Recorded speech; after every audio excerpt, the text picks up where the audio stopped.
Hey, welcome everybody. We're just gonna wait another minute. It's good to see everybody. You as well. Everybody has the ability to mute and unmute your phone, and so if you're not going to be speaking right off the bat, just keep yourself on mute for the speakers. That'd be great. My name's Aaron Kacharski. I'm with Recovery Advocacy Project. We're just gonna wait just one more minute here. We have some more RSVPs. Still got people coming in. Good. I'll do a quick introduction here, then I'll turn it over to West Virginia State Lead. I want to welcome everybody. This is actually our first vote recovery town hall style meeting. We're going to do a number of these across the country. So I want to thank you all for being part of the first one. We actually did a town hall a little while ago. It was in another state in Pennsylvania. And one of the questions that came up during the call was, how close do you think recovery is to being a single voter issue? You know, an issue that motivates people to get out to the polls, an issue that motivates people to be civically engaged. And so we're going to start doing these vote recovery town halls because, you know, when I ask myself questions of, you know, what does it mean to vote recovery? Or, you know, what makes a recovery voter? It really gets me thinking about the issues that I care about. And so we hope that those sort of questions get you thinking about that when you go out and make decisions that, you know, working with people that are decision makers, that make decisions for our community.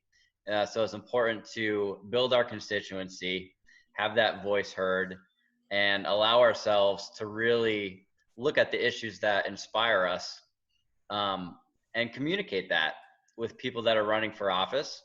And so one important thing about this meeting is that it's not about political party. It's not about candidates that are running. This is about issues. And we just want to be pretty clear about that. And one of the things that I want to share with you all is they did some polling out in a county in Nevada, and they polled 1,200 voters, people that were likely voters, so they're already registered and they voted consistently. And they asked them the question, they had asked them, how likely would it be?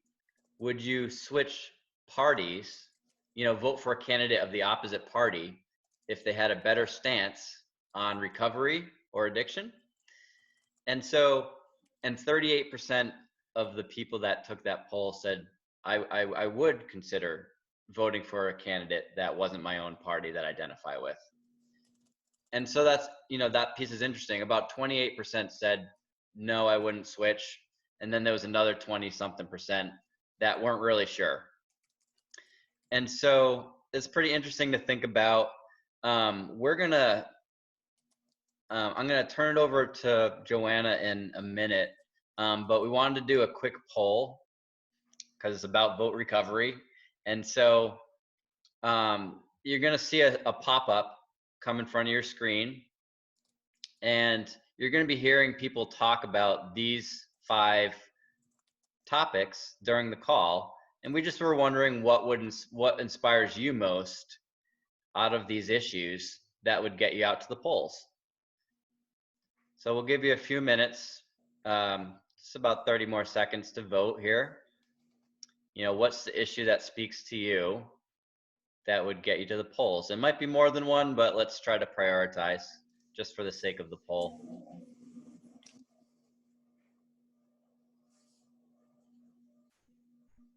And then we'll be able to look at the results.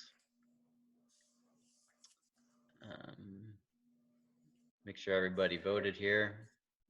I'm pretty close. It might be waiting for me to vote, which I don't think I can vote, Garrett. So let's end the polling. We're gonna share the results here. All right, and so voting's fun. So we have 38% voting for reform and reentry would inspire them to the polls. A very close reducing stigma around recovery at 31%. Community inclusion at 23%. Harm reduction at 8%. And so we're going to be hearing from some recovery voters, people that care about these issues. And maybe we can even take this poll again to see if anybody's mind has changed by the end of the call. So I'm going to pass it on to Joanna Vance. She is our state lead for West Virginia. So Joanna, why don't you take things from here? Thanks everybody for coming. Thank you, Aaron. First, if anyone hears kids screaming in the background, they're mine, and they're alive, I promise. They have to stay occupied while mom's in a meeting. But hi, my name is Joanna Vance. I'm the West Virginia State Lead for the Recovery Advocacy Project, and I am also a person in long-term recovery. And what that means to me is that I have not been bound by a life of substance use disorder since March the 13th of 2016. I will be your host today for Vote Recovery West Virginia, and I'm so excited to have you all here.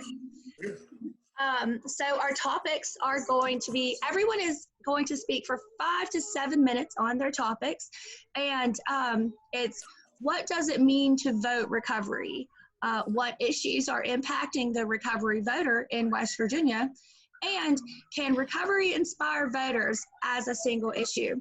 So we hosted a listening forum about a month ago, and we took all of the notes that we got from everyone that participated in that meeting, and we made a list. That's how we came up with a list of what we wanted people to speak about at Vote Recovery. So this is not a program that, or this is not something that is launched just by Recovery Advocacy Project. Like, it is the voices of people in West Virginia and the obstacles that they are facing.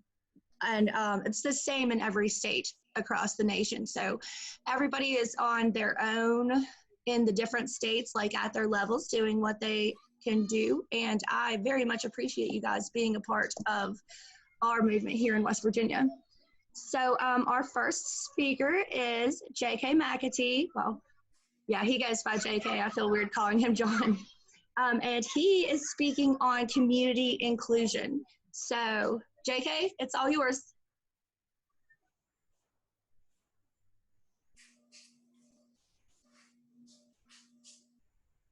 Okay, here we go. All right. Hi, folks. Glad everybody could come out this evening. These are all great topics. I'm going to pitch the reason that I feel like community inclusion is important. I'll be presenting this at our upcoming Peer Summit 3 on August the 28th and 29th, where several people, including Joanna and others, will be presenting on some topics that will allow you to receive credits toward your recovery coach designation. And that will be free of charge. Be on the lookout for that. We put some posts out for save the date, August 28th, 29th. Myself, I'm J.K. McAtee. I'm a person also in long-term recovery with a history of severe mental health issues, as well as comorbid issues, survivor of cancer and just general self-degradation. So what I wanted to point out was I have this little meme. I tried to put this up before, but there's a picture, if you will, a board table where there's several people at this board of directors table, and the chair has said, "This is Operation COVID-19." Operation COVID-19 worked. All our humans are now staying home with us. At the other end of the table is a cat. It says, "Why wasn't my department consulted about this?" So you can laugh now. I won't be able to hear it. But what the deal is understanding that we all have differences and recognizing, it seems like in today's thing, it seems like with most recent issues, things have come into the front. And what community inclusion is all about is recognizing, that it's really our inability to accept and celebrate those differences that's put us in the spot where we're at. And so I think there's some clear choices, as we move forward, if we're observant and make some choices that would be beneficial for the whole, that might be pretty cool. So I wanted to mention that diversity is when everyone is an individual and they're different. Equality means equal access to opportunities, but inclusion allows for a sense of belonging, feeling respected and valued for who you are, feeling a level of supportive energy and commitment from others that you can do your best at the work or the community that you choose to live in. And being included can take many forms. One of them is, recently just registering for the census, as a way of inclusion. However, when I think of this, I think about our most recent things that we all can identify with that are so noticeable in today's society and very important issues to consider in the upcoming elections. I feel like, a candidate who had an inclusionary type of setup would be, one that I would choose to vote for. West Virginia Recovers likes to be inclusive. We like to say that we're directed by peers, we're supported by allies. Without each other, we really can't get very far. We've got a lot of little initiatives that all have their own good spot. And this is one way to bring us all together for a unified voice in collaboration with some of these other services. Never ignoring the fact that we have people who are dually affected or who have mental health or physical disabilities that need to have a place to participate, to park, and to pee. And we need to be able to allow for differences and celebrate them and not, make them something different, including our chosen path to recovery. Because it all comes down to, emotional, social, intellectual, environmental, occupational, and physical, and those sort of things, and our wellness. So the more that we find that our path isn't a straight line, it's more like a spiral, we'll continually come back to the things that you thought you understood to see them in deeper truths. And I believe that's what our commonality is today with the pressures that are before us in society. We continue to see more and deeper truths about how we react to each other and how we respect each other. So I'd like to close with sharing how I think that we could look at this as an option to consider. If our candidate had a mindset of community over competition, that candidate would have empathy, they would be kind, they would share their knowledge, they would treat others the way they wanted to be treated, the old golden rule. Put people before profit, and integrity always included. And I think those are some of the values that as representatives in our community and recovery that we definitely have. And as long as that candidate, seemed to show that they had empathy, that they were kind, that they shared their knowledge, and they put people before profit with integrity always and treat others the way they would want to be treated, I think we might be heading in the right direction towards something that could be more inclusive for all. So I want to thank you for letting me share a little bit about community inclusion and how that fits into the process of our thinking and how we move forward as a community together. Thank you. That was great, JK. At times it sounded like you were running for office while you were speaking there.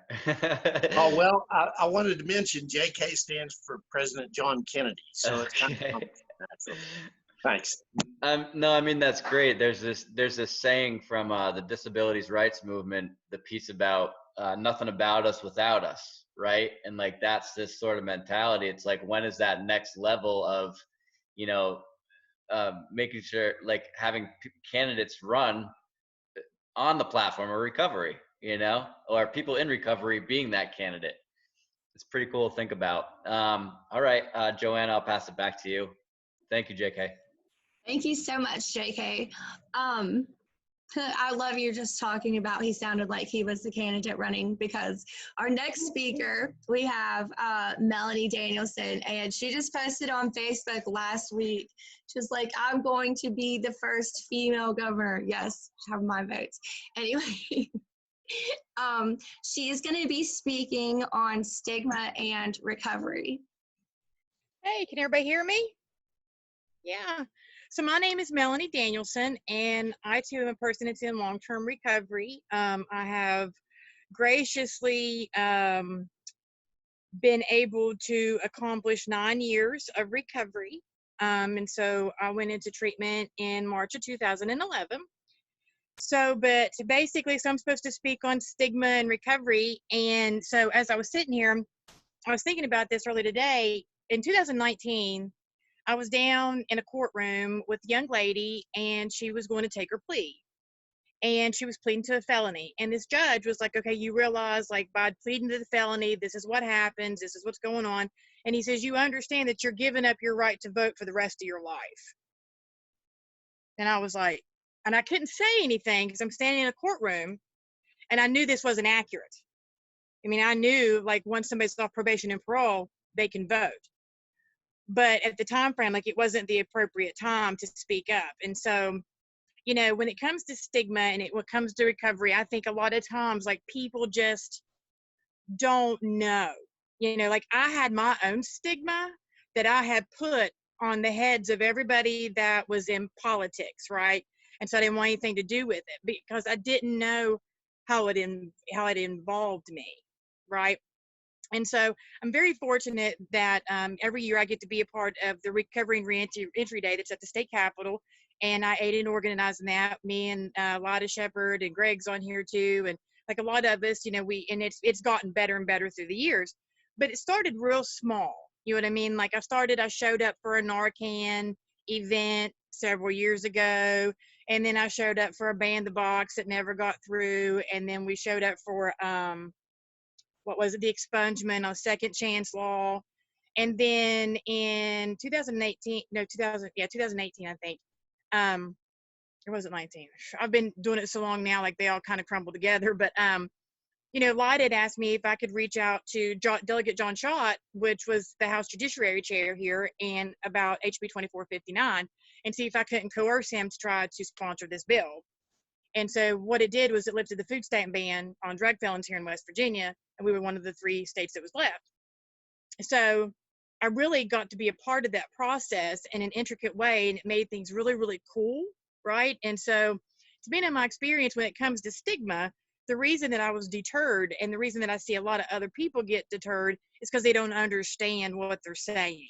Like some people feel silly, or they don't feel smart enough to get involved because they can't understand the language or the lingo. You know, kind of the same if, you know, you hand somebody a legal document, they have no idea what that says. And so through the past few years, what I've done in my own advocacy is try to do a lot of Facebook feeds, be like, hey, we're doing this, come out, do this, you know, and just try to make things a little funner, because I feel like that's what happens. It's like, you know, she was talking about that, you know, that post I made, and there was a lot of people that were like, man, that'll be the year I register to vote. And I'm like, why aren't you voting now? In my head, you know what I mean? So I'm like, oh, so I got you now. I got all these people on my radar. And it's like, so you got to figure out why. But I will say this, the reason that I even started like voting, I think it was like Facebook. There was this thing that popped up and said, are you registered to vote? I said, no. It said, well, do this. And I hit a couple of simple buttons, and next thing I know, I got my card in the mail. It was the easiest thing ever. And so sometimes I think the lack of knowledge and the process sometimes hems people up. And I think with people in recovery, if we're able to do that and then make the process simpler, I think we'd have a lot bigger of a turnout. I know we spoke about like a possibility of doing something at our next reentry today, to do like a politics 101, to kind of give some basic things. And I know, you know, I'm a part of the Tri-State Reentry Council, and we were talking about that with the Reach Initiative too, about maybe trying to put a link on our website that will allow people to kind of get on there and see what bills have passed and what that means, you know, in language that people can interpret. And so I think with those two things and being able to do those pieces, I think it involves a lot of more people, and it makes things feel more community. It makes things feel more fun. And then people can understand what they're voting for. I think a lot of times people don't know their candidates. They don't know. All they see is the back and forth, you know, jargon that's happening on commercials, and people don't really know people. And I think that, you know, just being able to be vocal and teach those things to people and making it kind of fun, I think is what increases voters to come out. So. Yeah. That's awesome. I'm glad that you touched on a couple of those things. Well, first, congratulations on your celebrating your years in recovery.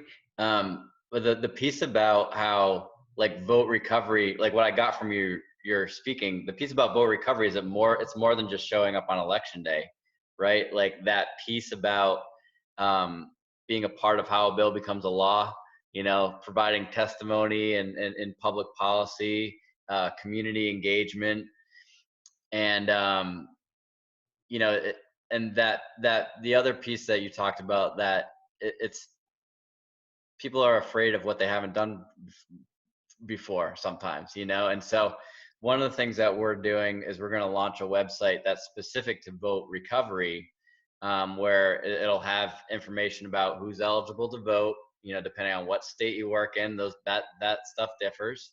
So I'll talk about eligibility, how to find your polling place, how to register to vote, how to do some research around issues that you care about.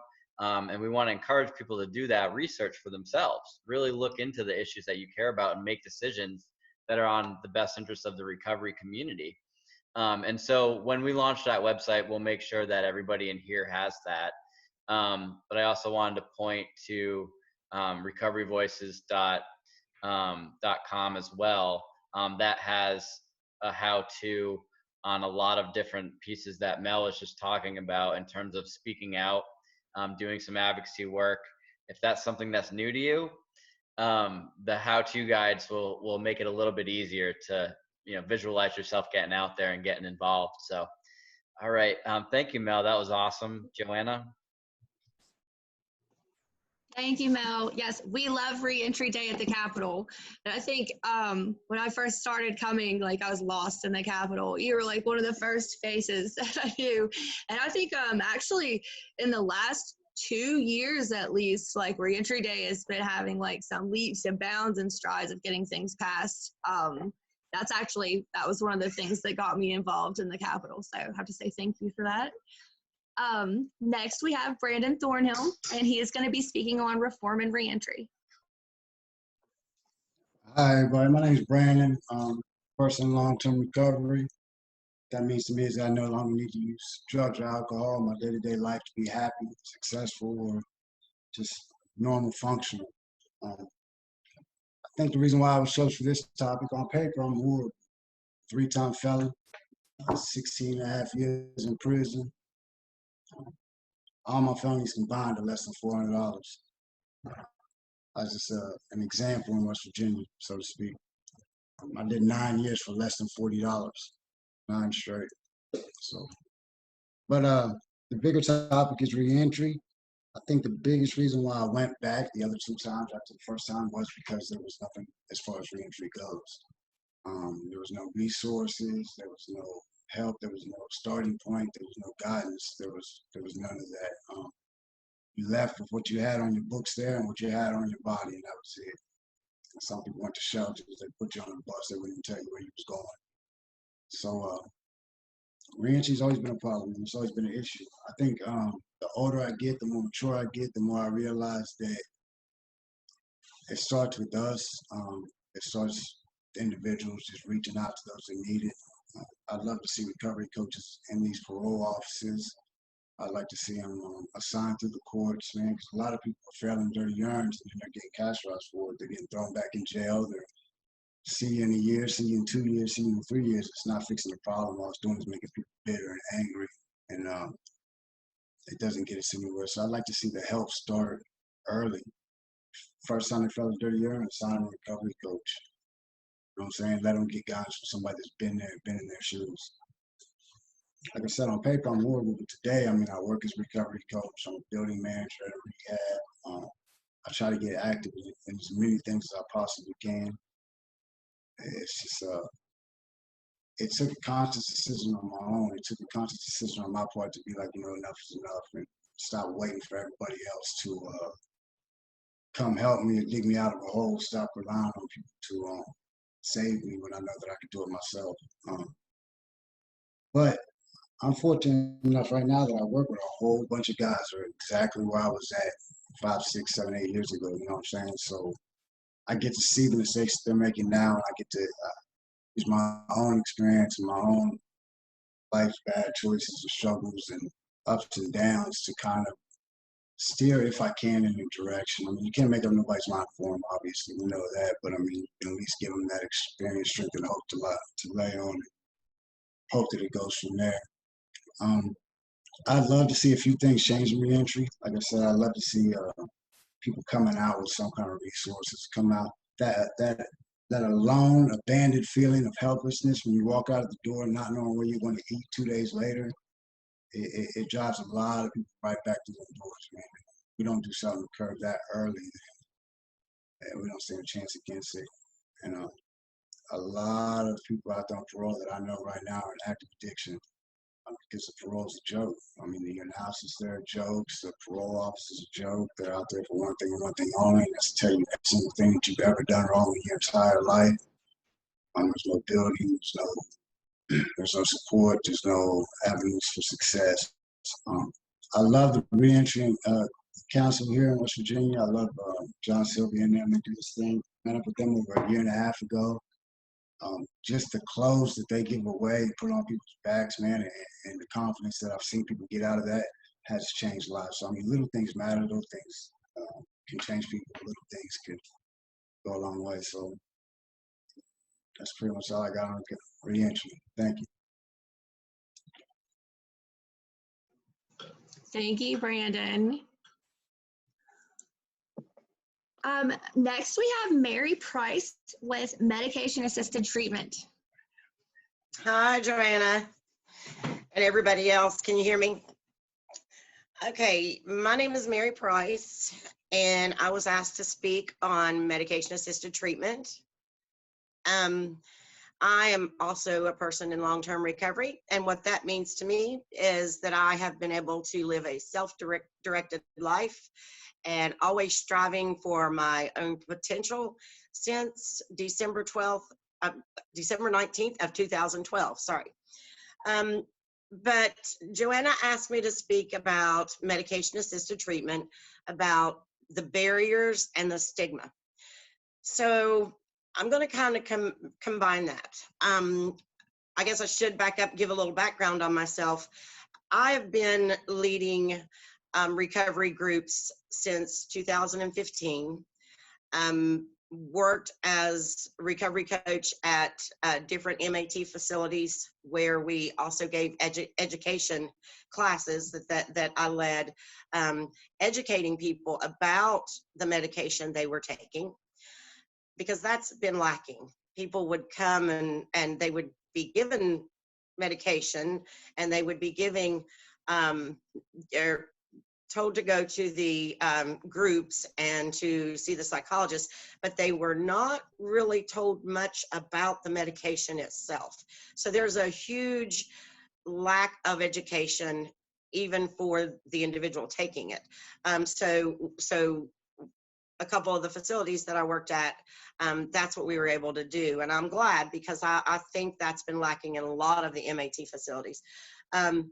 But anyway, I've been a MAT advocate, an MAT, medication-assisted treatment advocate, working for people's rights, whether it was meeting with a client's lawyer, because this client had got a DUI solely for being prescribed Suboxone.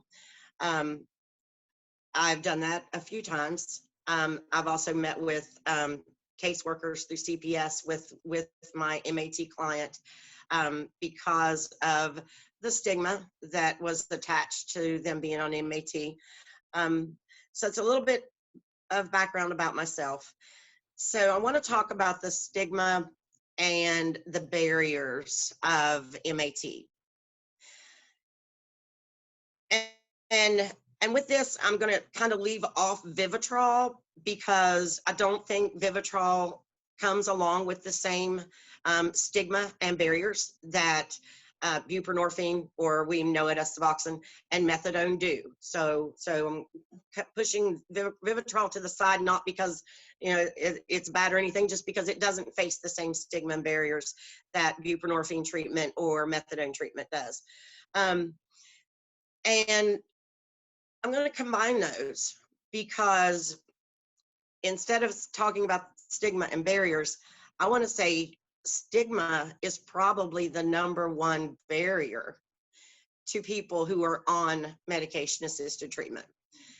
And by this, of all the groups that I've had, and this is local or in the other cities that I've done with the doctors that I've worked with, I cannot count how many times I was told by one of my clients, or one, I call them peers, by one of my peers, my family or my husband or my best friend thinks that I'm still using. And they think, and they're asking me, when am I going to get off of this? When am I really going to get clean?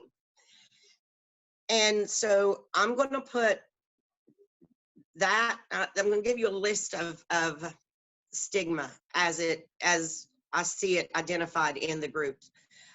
So family, there's a big stigma with people's family and loved ones towards medication-assisted treatment. There's also a stigma in the social services, police officers, courts, judges, caseworkers, CPS. There's the stigma there. In my opinion, I have always said that instead of allowing our people who are doing social service to kind of figure it out on their own, and I think that's what's been going on, is police officers.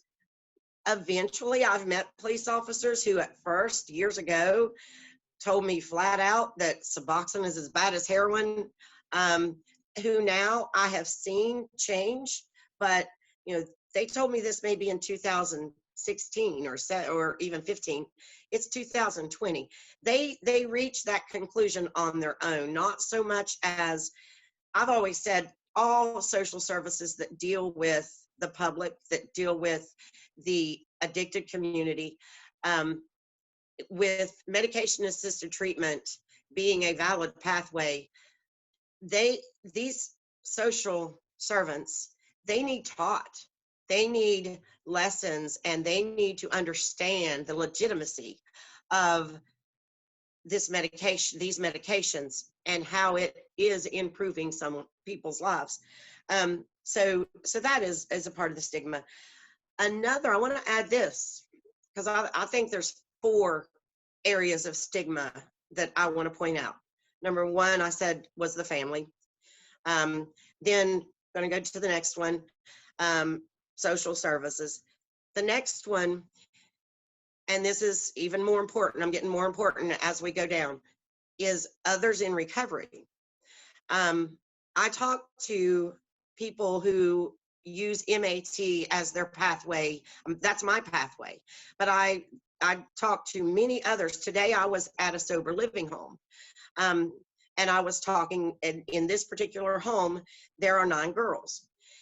Of the 9 girls, 3 of them told me they were on MAT. They told it to me quietly, but they did tell it to me. So I asked them, how does that flow? How does that flow? Oh no, we keep it quiet. We keep it quiet because I know how they feel. I've felt that. I have felt that judgment from others in recovery. And I'm going to tell you, as feeling like I finally found my community, I found a place where I belong whenever I joined the recovery community, but then realizing that some people in this community were dismissing me, or I wasn't, valid. And I'm talking years ago, it has changed. But I understood that people in the recovery community didn't see this as a true pathway like I was seeing it, like I knew it was for me. So I felt that. Well, even still, that is still there. And I hate to see that. I hate to, because I know how hard it hurts that when others in your own community judge your pathway, that does hurt. So that's the next one: family, social services, others in recovery, judging this as a good pathway, as a valid pathway. Now the last one is self. And I see this over and over and over when I talk to people. I talk to, with my work that I do with the Boone County opioid response team. I'm a harm reduction outreach worker, and I also do a outreach program with the homeless. It's called Forward March. So I'm talking to people. I drive down the road and we'll stop and just talk to people. That's my thing. That's what I do. So I love it. But and we, even though I never pushed them into recovery, but I always let them know that there are options available now that weren't there before. And I hear people say, I just don't think Suboxone is a good way, or I just don't think this is a good way, because of things they learned before. And I see so much self, and this goes back to the being uneducated about the medication, people being uneducated of what the medication actually does and what recovery is all about. I guess it goes to initially MAT was included as harm reduction, and I see that because it is still used by a lot of people as a form of harm reduction. I won't sit here and say every single person that went to the classes where I worked at a Suboxone clinic, that every single person there was in recovery and doing great because they were on Suboxone, because that's not true. The facts are, when you're working with these groups of people, you can see which ones are using Suboxone or methadone as a form of harm reduction, and I applaud that. I mean, they are living, and the only requirement to long-term recovery is to stay alive. But I applaud that as a form of harm reduction, but it is also, for many people, it is also a form of recovery. So I don't think a lot of people realize that it can be looked at as that way. Okay, I'm gonna go on to my next, because you know what? I forgot to charge my phone before this. I've been on the road all day. But anyway, I'm going to talk about another barrier, and this is for people that are on MAT. Another barrier that I see that people on MAT are having is the requirements in their MAT facility that kind of conflict with recovery itself. If you're not familiar with what an MAT center does, usually they start out coming once a week to see the doctor, once or twice a week, or maybe even more, sometimes 4 times a week, for group group therapy. And then they also have to see a psychologist every so often. Well, a lot of people in MAT struggle with that and trying to keep their family, just be part of their family, have a job, go to school or whatever. The things that we look at as being a great fulfilling recovery, it is hard for a lot of people in MAT to do because they also have to keep up with the requirements at the MAT facility. Another thing that I want to discuss is barriers to people that of why they can't get MAT. And have recently seen an explosion, we all probably have, of telehealth because of the lockdown. A lot of the people that I drive around and talk to, a lot of them did get telehealth. And that's how they finally began getting their prescription for MAT. Once the lockdown lifted, transportation was an issue for them. A lot of them had, we live in an area here, I live rural Boone County, where the KRT bus runs twice a week. And there's a lot of areas that it's even less than that. So that is another barrier. Some of the barriers I think are getting better, and that is the drug courts. The drug courts seem to be more accepting of MAT. Sober living homes and some rehab facilities are accepting of MAT. The issue is that this information is not getting out to those who need to hear the information. I'm constantly on the streets talking to people, and they'll say, well, my hearing's coming up, and I'd really like to get drug court is what I'd like, but I'm going to have to get off Suboxone if I do, because they haven't heard that things have changed.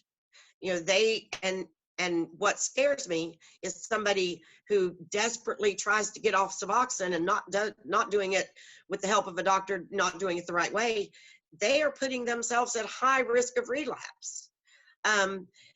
So these people, the man that I talked to that said, oh, I've got to get off of this Suboxone, even though he was going to a doctor and even though he was prescribed, he had to get off of it in his mind because he knew in order to drug court, he was going to have to be off of it, which in our area, that is no longer the truth. It used to be, but it's no longer the truth. So the barrier is getting the information to those who need to hear the information. Good things are happening, but the people who need to know about these good things aren't hearing about these good things. Right. Then I want to throw in one more thing. And I mentioned that I've been a MAT advocate in court with people.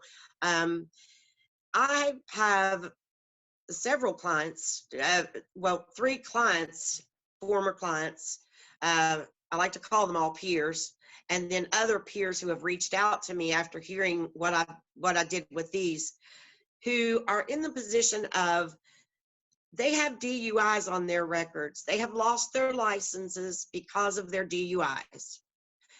Now, things have changed, and people won't necessarily get charged with DUIs in some places if they are on MAT and they are stabilized and that's the only thing they're taking and they weren't intoxicated. Now, we're talking about people who were pulled over for whatever reason, light pulled off of their car, but they still got DUIs. I have several who have reached out to me that are dealing with DUIs on their records, no licenses anymore because of DUIs in the past, even though that's changed now. It doesn't so much happen. But what do we do about those guys in the past, the people in the past who have their license revoked because of 2 or 3 DUIs, even though the DUI was for the Suboxone? I think that is an issue that does need looked into.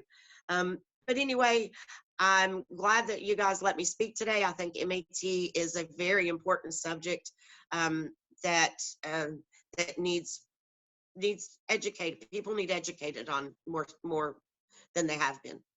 I love that. The right people need to hear it message, right? Yeah. I love that, Mary. Thank you. Thank you. Joanna? Thank you so much, Mary. To finish up our recovery voter champion and ally panelists, we have Joe Solomon with harm reduction. You can all hear me okay, I think, right? Yeah. I am so glad that we are getting more involved in politics. I know it's like supposed to be nonpartisan and stuff like that because that's the law, you know, but I'm so glad that we're involved more in politics because our work is forged in politics. The work of addiction is grounded in the work of legislative failure for centuries that's caught up in poor wages, that's caught up in extraction of our wealth to other states, that's, you know, caught up in racism, that's caught up in you know, propagating the prison industrial complex. When we have the kind of colonialism we have in West Virginia, it's kind of no wonder that we are the poster child for addiction. When we talk about other kinds of addiction, like say alcoholism among indigenous tribes in the US, we don't separate that from colonialism because it's so connected. When we talk about the deep alcoholism and of course the heavy drug use among indigenous communities and First Nations in Canada, we don't separate that from colonialism and how so many of the children of the last generation were robbed from First American families in Canada and put into residential schools and robbed of their culture and sent home broken. We don't separate in that healing process the addiction and the colonialism. So we are forged in politics and our future is in politics. And it's the same thing here. And when it comes to harm reduction, the topic here, we've also been forged by politics. You know, we organize here in Kanawha County. Many folks on this call organize with us. I see Candy, I see Tess, I see JK, of course, Joanna, Greg, and Melanie, of course. We've all been organizing harm reduction here in Kanawha. And we lost our program, as many of you know, is featured in the New York Times 2 years ago, because of politics, because a Dingleberry decided to run for mayor, and he couldn't get the votes unless he drummed up a lot of fear. So what's so scary? Needles and spiders. He didn't run against spiders, he ran against needles, right? So that's a pretty scary thing. And he came close to winning. He picked up a lot of votes that way. In fact, over the campaign of this Dingleberry's race, he got the program shut down. And then he lost, and the program stayed shut down because the stains of fear tend to run pretty deep. And so here we are in Kanawha County, and we are now the poster child county of what it looks like when you have a failure of political leadership. Right? We were that poster child 2 years ago, but now we have the data to back up why that failure and that cowardice is such a bad idea, right? Kanawha County has been doubling the past 4 years among HIV, among people who use drugs. Doubling, 4 years. In 2017, I think it was about 2.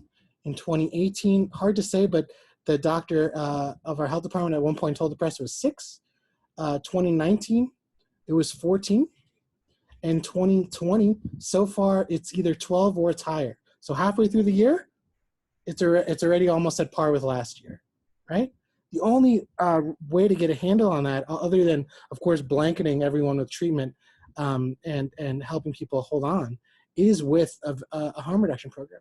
But here's the stat. That's a stat that you can read.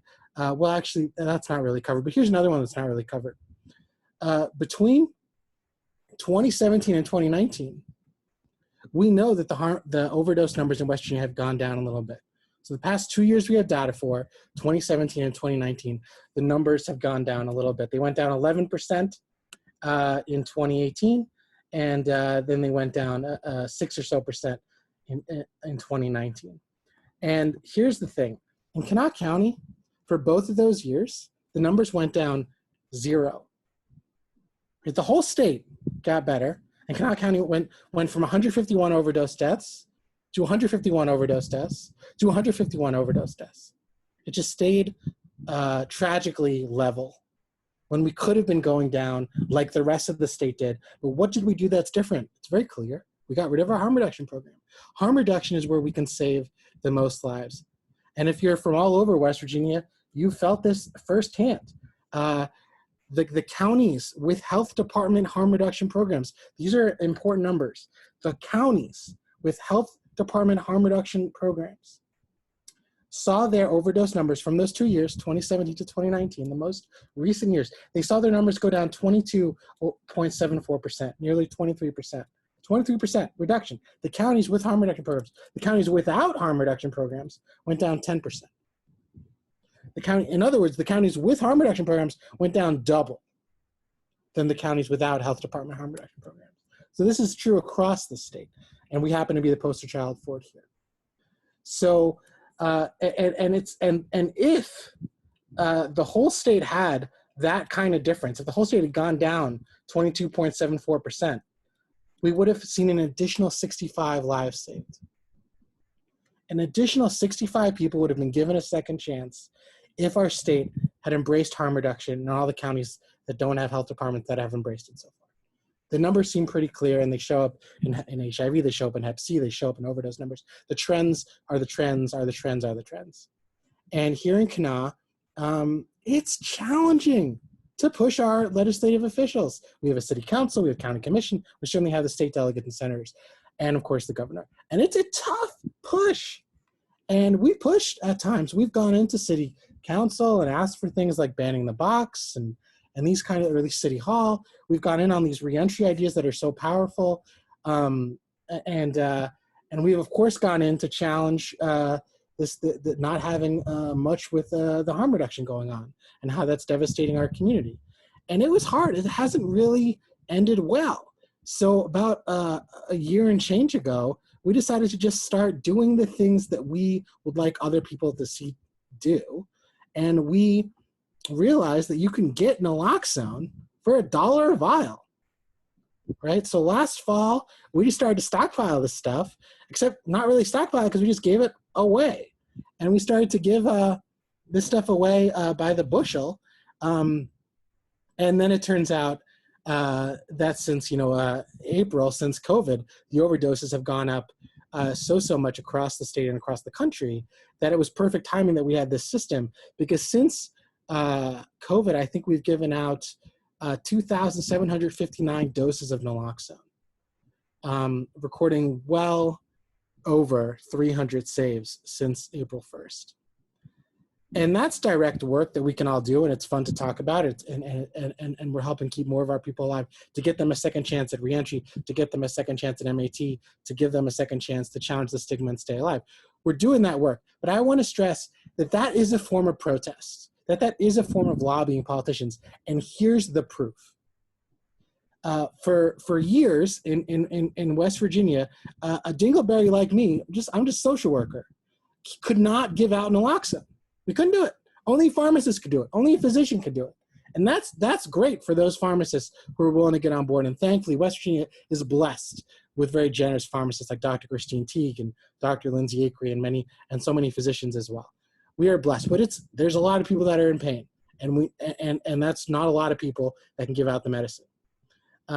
So what we did is, as we just talked about, is we actually just figured out how to get it and move it, and we didn't really look at the law, because nobody really gets in trouble for giving out naloxone. And then what happened in the last legislative session? The Board of Pharmacy caught word that this was working, that this was needed, and delegates such as Delegate Danielle Walker, Delegate Amanda Stepp-Burton, Delegate Mike Pushkin, and a host of delegates put forward a law, a bill that became a law. And that bill said that if you are approved by a doctor, then you can give out this vital life-saving medicine. And now we have a law, and now the work we do is legal, and it's kosher. And there's other people on this call that are already doing this work.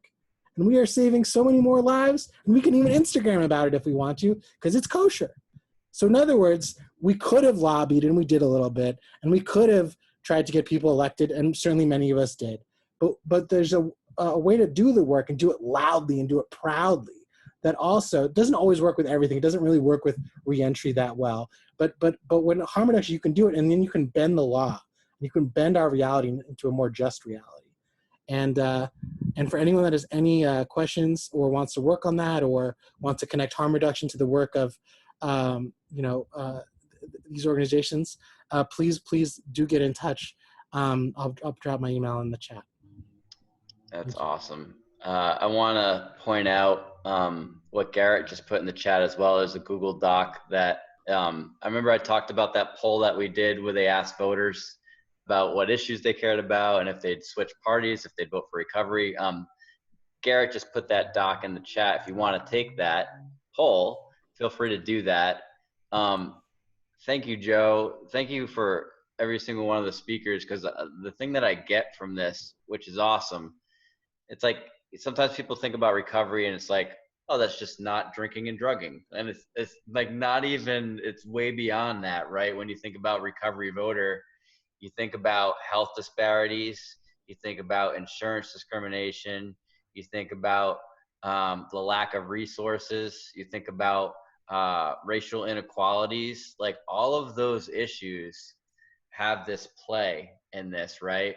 And for people that are passionate about those issues and you want to, we want to make it a little bit easier for you to have your voice heard, like Joe was saying there, you know, that building of this constituency and doing the right thing is that form of protest. Because I like what he said, hey, they could pick the spiders or they could pick the addicts to make people afraid of. And they picked the addicts. Why? Because that, like, well, really ask yourself that, right? It's like, you know, and that's what this vote recovery piece is about, is the importance of being visible and having a louder voice. And one of the things that Joanna and I can help people with, if you ever want to, you know, take a megaphone to an issue that you care about, and you need petition signatures, and you need, you know, letters to the governor, or a message, a petition to your local mayor or chief of police, we can help develop those support statements. We can help develop those letters to elected officials. So that way, it's never, we're never doing this solo, right? The beauty about having a recovery community is that our voice is louder, you know, when we organize together. And so that's something else that Recovery Advocacy Project can bring in each state. And we've only been doing campaigns in states for about a year, and we're in all 50 states at different levels. And the voice is louder in some other states. And they all kind of have this process of growing, but the point is that it's growing. And, you know, it'd be interesting to even have another vote recovery, even if we had vote recovery closer to election day or vote recovery the same time next year, you know, what that would look like just in a year's time of growth. I wanted to give Joanna a little bit more space to chime in. Please take that poll that's that Garrett dropped in the chat box to survey. And it really kind of asks you those questions of, you know, are you registered to vote? And we're going to have voter pledges that people in recovery and their supporters can take in the future. So it's not even you just saying, hey, I'm registered to vote, but I want to work to get other people registered to vote that care about the same issues that I care about. And so we'll make sure that you all have those tools when it's up and running on the website. And Joanna, did you want to kind of close us out, or it's just I just want to thank all the speakers. You all were amazing. And it'd be interesting to run the poll again to see if you moved the needle, you know, towards the issue that you care about. Go ahead, Joanna. Thank you, everybody. I just want to thank all of the speakers for speaking this evening, and for all of the work that you do. You guys are certainly inspire me. I look forward to working with everyone and the new people that I've met on this call. Greg, I did get your email today. It was a crazy busy day. I'll be emailing you tomorrow. Jeremiah Nelson, thank you for joining. There's a couple other, Abby, of course. Hey, Tanya. There's a couple people in the chat. Joanna.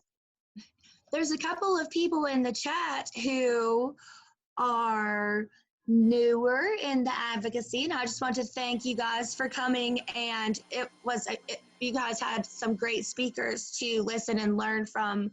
And if you're interested in joining into the Recovery Advocacy Project, you can go to the recoveryadvocacyproject.org or com, Aaron. Will you drop it in the chat? Yes. And you can take the action to be a part of, and we will definitely, so what I would like to do ideally is I want to take all of the issues that we have discussed today, and then I'm going to make an actual platform, like an actual platform that we are going to send out, like a mass send out to all of to all of legislature, just to see what kind of responses that we get. And we can record that we sent it to everyone, and then who responded and who did not respond. And one of the things that we can make as an action where individuals can endorse the platform. So we can take this platform of community inclusivity, harm reduction, reducing stigma, reform and reentry, and you all can endorse it individually as recovery voters or people that care about these issues. And we were able to at least let people running for office know this is what we care about, right? We do have a stronger voice than what you might see, because they don't see our whole community. There's a number of actions that we can take in the future that so just kind of check your inbox once in a while. But we do have pretty regular meetings. And so if anybody wants to join and help with the actual organizing in terms of future events or campaigns that we can help build for you, let Joanna know. Joanna, you want to put your email in the chat just to make sure people. Yes, I'll drop it right now. I'm sure a lot of people know you on here, but still. And I'll put mine in the chat as well. We can help you with those campaigns. We'd like to have you guys join us. We're all the same. Reentry and recovery is the same.